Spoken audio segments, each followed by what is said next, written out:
कहते हैं अक्लमंद को इशारा और अहमक को फटकारा। पाकिस्तान ने एक ऐसा काम कर दिया है जो बिल्कुल सोच से बाहर थी। पाकिस्तान सीधे सीधे चीन से पंगे ले रहा है और जिसकी वजह से अब नौबत ये आ गई है कि चीन भारत पर नहीं बल्कि पाकिस्तान पर हमला कर देगा। तो वहीं भारत आए ऑस्टिन ने अचानक से फैसला ले लिया और यह फैसला काफी बड़ा है। तो वहीं दूसरी तरफ फ्रांस भारत अब अंतरिक्ष की लड़ाई के लिए हो रहे हैं तैयार। फ्रांस और भारत के नए कारनामे ने चीन सहित पूरी दुनिया को किया हैरान। जानेंगे इन खबरों को विस्तार से। अब लड़ाई के तरीके बिल्कुल बदल गए हैं और जमीन से यह लड़ाई उठकर अंतरिक्ष तक पहुंच चुकी है। अब जब लड़ाई होगी तो सबसे बड़ा बवाल अगर कहीं देखने को मिलेगा तो वो अंतरिक्ष में ही होगा, क्योंकि सारी चीजें सैटेलाइट से कंट्रोल होती हैं और अब हर देश ये चाहेंगे कि सामने वाले दुश्मन देश की सैटेलाइट और संचार के माध्यमों को तोड़ा जाए ताकि आधा से ज्यादा कमर उस देश का ऐसे ही टूट जाए। इसके लिए जहां चीन, अमेरिका और रूस तीनों ही काफी आगे निकल चुके हैं, तो वहीं अब चुपके से भारत ने भी वो ताकत हासिल कर ली है जो दुनिया को हैरान कर रही है। और इस ताकत को हासिल करवाने में भारत के खास मित्र फ्रांस ने एक बड़ी भूमिका निभाई है। दरअसल हाल ही में फ्रांस ने युद्धाभ्यास करा था और वो भी अंतरिक्ष में। जापान, ऑस्ट्रेलिया जैसे देशों के साथ मिलकर इस तरह के युद्धाभ्यास किए गए थे फ्रांस के द्वारा। तभी से ये अंदाजा लगाया जाने लगा था कि अगला कदम अब भारत का होगा, क्योंकि फ्रांस और भारत के बीच सैटेलाइट मिशन से लेकर अंतरिक्ष मिशन तक सब में एक बड़ा सहयोग है। अब इसरो की तरफ से किया गया बड़ा खुलासा और इस खुलासे के अनुसार भारत और फ्रांस कई डोमेन में मिलकर काम कर रहे हैं, जिनमें से एक स्पेस फ्लाइट प्रोग्राम है। तो वहीं आने वाले समय में युद्ध की तैयारियों के लिए भी फ्रांस और भारत काफी जोर शोर से अंतरिक्ष पर कई मिशन में काम कर रहे हैं। इसरो के चेयरमैन के सिवन ने इस बात का खुलासा करते हुए ये कहा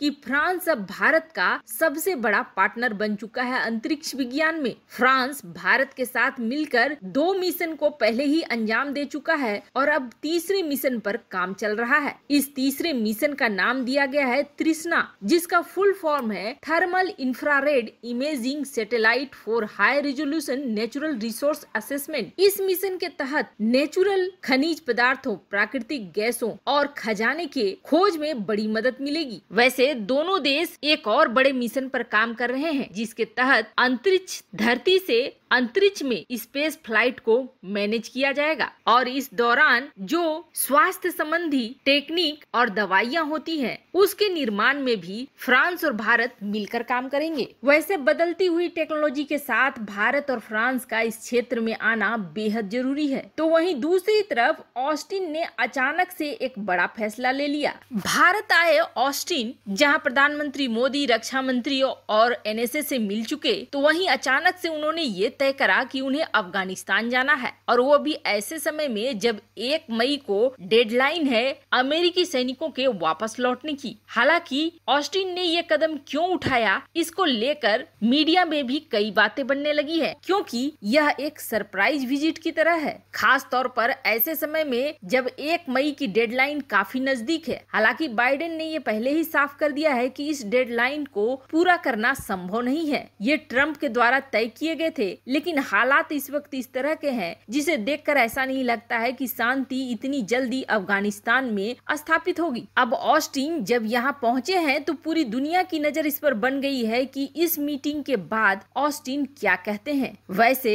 उन्होंने वहाँ के प्रेसिडेंट अशरफ गनी से मुलाकात भी करी। इससे पहले यूएन में अमेरिका द्वारा जो एक शांति वार्ता के लिए मीटिंग बुलाई जा रही थी, उसमें कथित तौर पर पाकिस्तान और रूस ये नहीं चाहते थे कि भारत शामिल हो। हालांकि बाद में रूस ने तो क्लियर कर दिया था कि अफगानिस्तान मामला में भारत के शामिल होने से रूस को कोई दिक्कत नहीं है, लेकिन पाकिस्तान के मन में फिर भी अफगानिस्तान को लेकर खासकर भारत के शामिल होने से ज्यादा समस्याएं महसूस हो रही थी। ऐसे में ऑस्टिन का अचानक अफगानिस्तान पहुंचना पाकिस्तान को भी बेहद चौंकाने वाला लगेगा, क्योंकि जब भारत के विदेश मंत्री से बात कर रहे थे लॉयड ऑस्टिन, तब उन्होंने अफगानिस्तान का भी मुद्दा उठाया था। अब उन दोनों के बीच में ऐसी क्या बात हुई कि अचानक से ऑस्टिन को प्लान करना पड़ा अफगानिस्तान का दौरा, ये अब लॉयड ऑस्टिन के बयान बयान देने के बाद ही सामने आएगा। वैसे दूसरी तरफ चीन और पाकिस्तान में अब युद्ध के माहौल बन रहे हैं और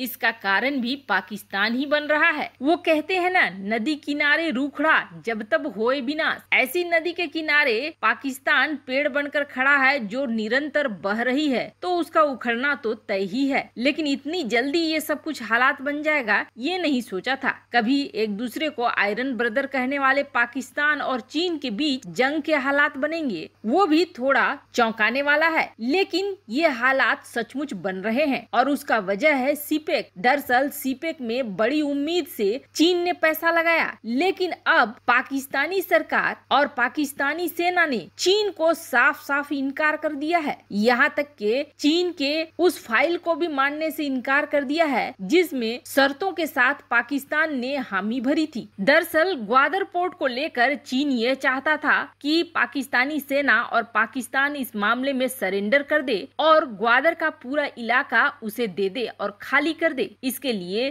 साफ साफ चीन ने पाकिस्तान को खाली करने के ऑर्डर भी दे दिए और अपने चीनी कंपनियों को आगे बढ़कर कब्जा करने के लिए भी कह दिया। लेकिन पाकिस्तानी सेना के बीच में यह एक बवाल मच गया, एक ऐसा बवाल जिसे ये कहा जा रहा है कि आपस में ही पाकिस्तानी नेवी और कोस्ट गार्ड ने नया प्लान बना लिया और इस इलाके को चीन को देने के बजाय अब यहाँ पर अपने लिए कंस्ट्रक्शन बनाना शुरू कर दिया। और ये सब करवाने के पीछे कहा जा रहा है कि chief of naval staff Pakistan के एडमिरल मोहम्मद अमजद खान नियाजी हैं, जिन्होंने चाइनीज ऑफिशियल और 12 कैबिनेट मेंबर्स के साथ मिलकर ये कहा है कि यह निर्णय थोड़ा अलग है। वैसे 20 दिन से चाइनीज कंपनीज और सेना के मेंबर की कमेटी आपस में बातचीत कर रही है, लेकिन इसका कोई उपाय नहीं निकला है। यह पूरा इलाका 116 एकड़ का है, जिसमें 72 एकड़ पाकिस्तानी नेवी के कब्जे में है, तो 44 एकड़ पर कोस्ट गार्ड का कब्जा है। वैसे जब ग्वादर सिटी पर